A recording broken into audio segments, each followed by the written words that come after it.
चलो students, next हमारा topic है रिकॉइल वेलोसिटी। क्या है हमारा टॉपिक? Recoil velocity.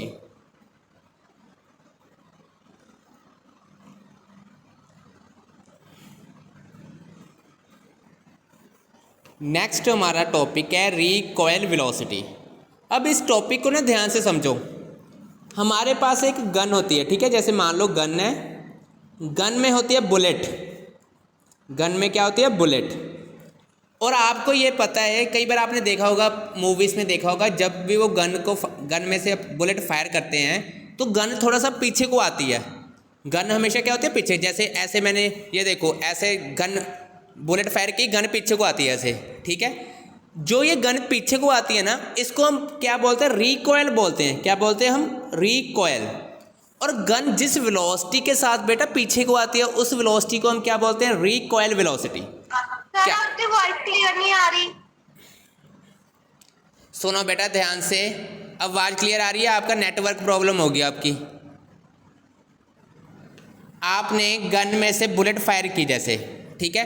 आपने मूवीज में देखा होगा कि जब हम बुलेट फायर करते हैं तो गन पीछे को आती है ऐसे। गन क्या होती है? पीछे को आती है, ठीक है। जब भी हम गन में से बुलेट को फायर करते हैं तो गन क्या है? पीछे को आती है। गन जिस वेलोसिटी के साथ ऐसे पीछे को आती है, उस वेलोसिटी को हम बोलते हैं रिकॉइल वेलोसिटी।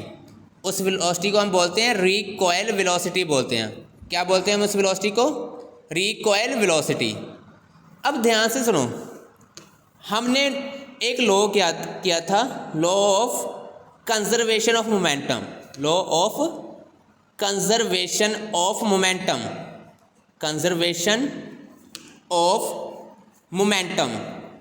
उस लॉ के अकॉर्डिंगली हम एक फार्मूला करते थे, m1 u1 plus m2 u2 equal to m1 v1 plus m2 v2। ये एक फार्मूला हम करते थे, जो हमने किसने दिया था ये formula? Law of conservation of momentum ने, ठीक है। u1 क्या होती थी? Initial velocity of first body. Initial velocity of first body. u2 क्या था? Initial velocity of second body. Initial velocity of second body. Initial velocity of second body of second body. v1 क्या था? Final velocity of first body. Final velocity of first body. v2 क्या था? Final velocity of second body. Final velocity of second body. ये हमारे पास थे, ठीक है। अब देख लो, हमने गन में से बुलेट फायर की। मान लो भी गन का जो मास है वो है कैपिटल M। कैपिटल M क्या है? Mass of gun. क्या है? मास ऑफ गन, ठीक है। स्मॉल m मान लो मास ऑफ बुलेट है। स्मॉल m क्या है? Mass of bullet. Mass of bullet. ये क्लियर हो गया? कैपिटल M क्या है? Mass of gun.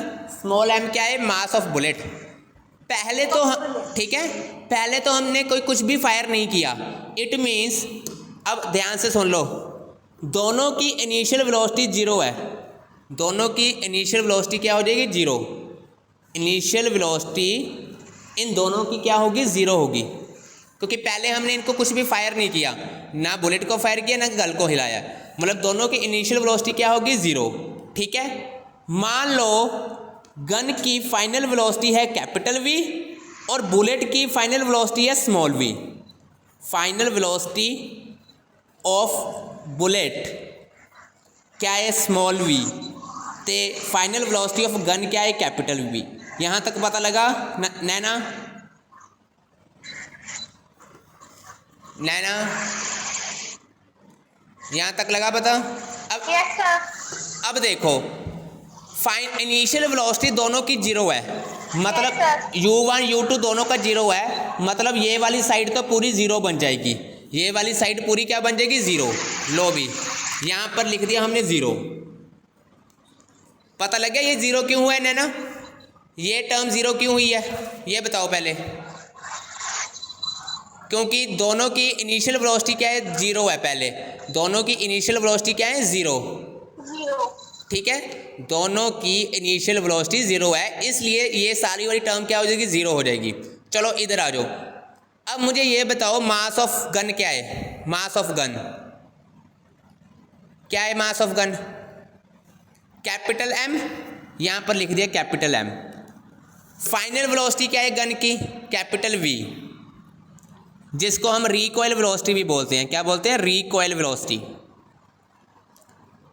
प्लस अब ये बताओ मुझे भी मास ऑफ बुलेट क्या है। मास ऑफ बुलेट जल्दी बताओ देखकर। नैना मास ऑफ बुलेट क्या है, स्मॉल एम,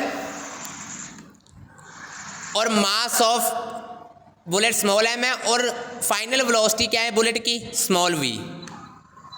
यहां तक नैना पता लगा कैसे किया मैंने। Yes sir. हमने v फाइंड करना है। पहले इस टर्म को इधर ले जाओ, माइनस की हो जाएगी इधर आकर, इधर आकर क्या होगी, माइनस की। ठीक है, अब क्या करो, इस मास को नीचे डिवाइड कर लो, तो कैपिटल v की वैल्यू क्या आ गई, ये आ गई। इसे ही हम क्या बोलते हैं, रिकॉइल वेलोसिटी बोलते हैं। रिकॉइल वेलोसिटी, या फिर इसको क्या बोल देते हैं, final velocity of gun. Final velocity of gun. ठीक है, दोनों चीज़ें आ सकती है। ये स्मॉल एम क्या है, mass of bullet, mass of bullet.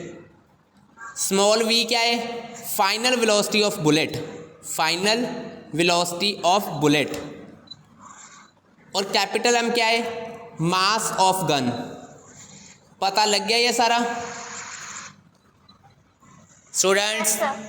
अब डेफिनेशन लिखने, ये तो हमने सॉल्व कर लिया, अभी ऐसे निकालते हैं इसकी वैल्यू। अब डेफिनेशन देखो क्या होगी रिकॉइल वेलोसिटी की।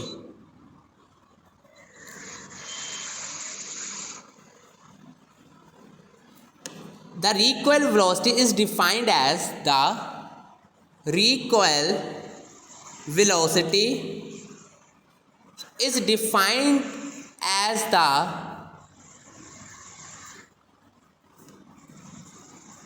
velocity of gun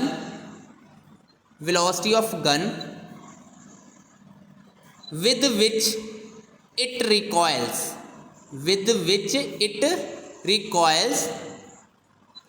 when we fired a bullet, when we fire a bullet।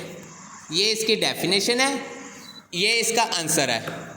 सारे स्टेप्स एक बार देख लो कैसे किए थे हमने, एक बार इस पर ना देख लो इस स्टेप्स को कैसे कैसे किया मैंने।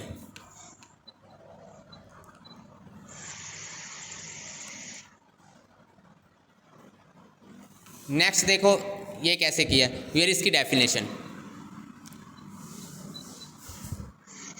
चलो भी अब एक न्यूमेरिकल करते हैं इस फार्मूले का। ठीक है, न्यूमेरिकल देखो क्या है। When A bullet of mass 5 gram is fired with velocity of 5 meter per second from a gun of mass 5000 gram, 5000 gram। Find the recoil velocity। Numerical है इसका। अब इसको देखो करना भी कैसे है। सबसे पहले स्टेटमेंट पढ़ो और मुझे बताओ कि बुलेट का मास कितना है। बुलेट का मास कितना है नैना, बुलेट का मास कितना है? 5 ग्राम। 5 ग्राम, मतलब स्मॉल एम क्या गिवन है, 5 ग्राम। चलो भी बुलेट की वेलोसिटी कितनी है 5 मीटर पर सेकंड, मतलब स्मॉल v कितना गिवन है हमें 5 मीटर पर सेकंड, 5 मीटर पर सेकंड, और गन का मास कितना है कैपिटल M 5000 ग्राम। ठीक, 5000 ग्राम। रिकॉइल वेलोसिटी फाइंड करनी है। रिकॉइल वेलोसिटी का फार्मूला क्या है, capital V is equal to minus M small v upon capital M। अब मास कितना था बुलेट का 5 ग्राम, वेलोसिटी कितनी थी 5 ग्राम, 5 ग्राम, वेलोसिटी 5 मीटर पर सेकंड। और ध्यान से देखो गन का मास कितना है 5000, ठीक है, 5 5 1 कैंसिल, क्या आ गया 5 अपॉन 1000 कैंसिल कर दी 200 आ गया, मतलब हमारे पास आंसर कितना आ गया -1/200 मीटर पर सेकंड। ऐसे निकालना है, समझ लग गया नैना कैसे सॉल्व करना है। नैना Yes, जो sir. पहले देखना है गिवन क्या है, गिवन के बाद आपने देख लेना है भी रिकॉइल वेलोसिटी का फार्मूला कैसे है। ठीक है, ये फार्मूले में पुट कर देना, ऐसे आंसर आ जाना है। यहाँ से स्टार्ट किया था आपने, यहाँ से स्टार्ट करना है। ठीक है, नोट्स बनाना है। जब आपने सबसे पहले नोट्स बनाते समय ना इसकी डेफिनेशन लिखनी है पहले, फर्स्ट आपने इसकी पहले डेफिनेशन लिखनी है, उसके बाद इसको सोल्व करना है, उसके बाद इसको सोल्व करना है। यहाँ तक सबसे पहले आपने डेफिनेशन लिखनी है, फिर उसके बाद आपने ये सब कुछ सोल्व करना है, यहाँ तक इसका फार्मूला करना है, फिर इसका न्यूमेरिकल करना है। क्लियर हो गया नैना सारा? Yes sir. ओके बेटा।